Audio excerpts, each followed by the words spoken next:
Zinhle, good morning to you. So this particular story is one that's gripped that community's attention, and I dare say the country as a whole. Talk to us about the continued bail hearings today. Are we going to see some kind of finality in as far as that bail application is concerned? That remains to be seen, Xoli. We are inside the Witbank Magistrate's Court, and court proceedings, of course, have begun. It is 9 a.m., and if you can just see behind me, I'll just move out of shot a little bit and just try to open the door for you. You can see that the court is in session, and we understand that Zinhle Maditla is not in court just as yet. She is still on her way here, and so the bail application will continue at around 10 a.m. this morning. But last week, of course, we did see the start of that bail application, where we heard from her lawyers who presented an affidavit stating why she's looking for bail, presenting the facts that she is a first-time offender, doesn't have any previous convictions, and would like to be released into the custody of her mother until her trial begins. And we, of course, have the state opposing that bail application, and they have brought forward the investigating officer who, for the first time, really gave us the details around what happened between the 26th and the 30th of December. And we understand, of course, that the state says that she shouldn't be released on bail. And what we heard from the IO was those details around what Zinhle Maditla did around the 27th, going to buy rat poison, and all the details as to how she fed the children rat poison were also revealed. And of course, the investigating officer also stating that she had presented herself as the person responsible for the killings of her children. Talk to us about the outpouring of support that she has received, Zinhle, despite the fact that the murders that she conducted, feeding her children rat poison, sent shockwaves throughout the country. I mean, I can take you back to the funeral, in fact, where we heard from the then MEC of Social Development, who really appealed to the community of Clarinet to not be angry or not to try and hurt Zinhle Maditla with regards to this, or, you know, basically calling on the community to really forgive and try to understand the circumstances she may have been facing. Of course, if you saw the room in which the children were found, it was quite a small room, and so you can imagine the socio-economic conditions that Zinhle Maditla was going through. At just 24 years old, she was taking care of 4 children, her oldest being 8, her youngest being 11 months old.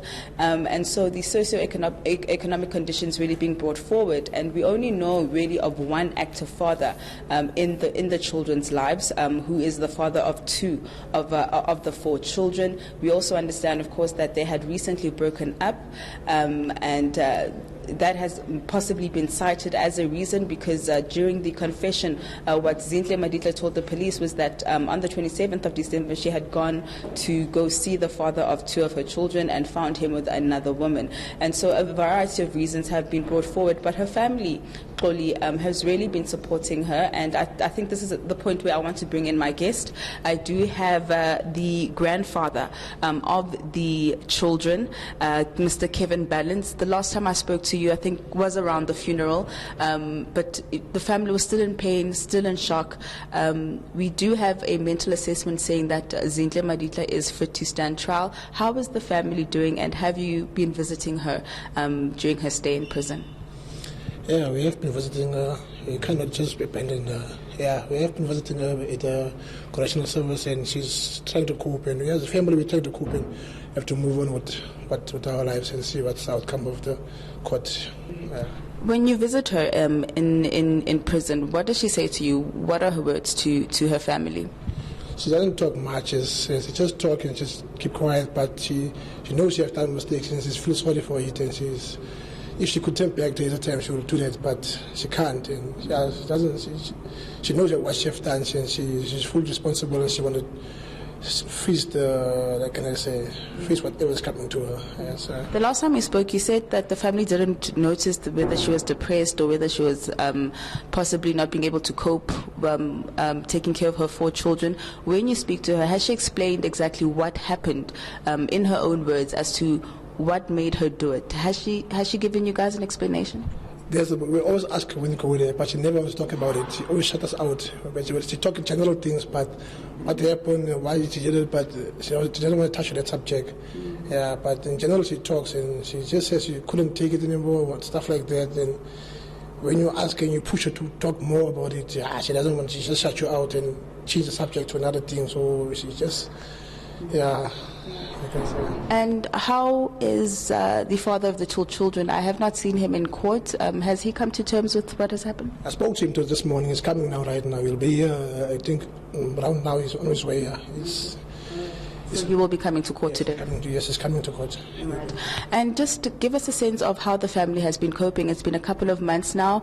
How's the family doing?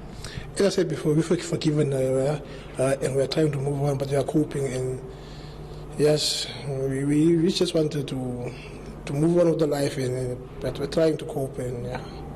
What would you like the court to do? Do you think she should be punished? Should she go to jail, or should she possibly be taken to a facility that can assist, possibly if she does have a mental illness?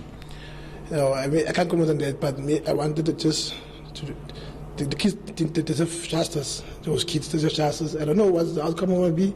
I'm not the judge, but to me, I think something has to be done according to what happened. Yeah. Whether they send it to mental institution or whatever, but something needs to be done because those kids don't deserve the way they were, murdered or something like that. Yeah. Thank you. Okay, thank you. All right, so that is the latest from the Zinhle Magistrate's Court. As you've heard from the grandfather of the children, the family has forgiven Zinhle Maditla for what has happened, but they do want justice for the children. Zinhle Maditla live for us at the Zinhle Magistrate's Court.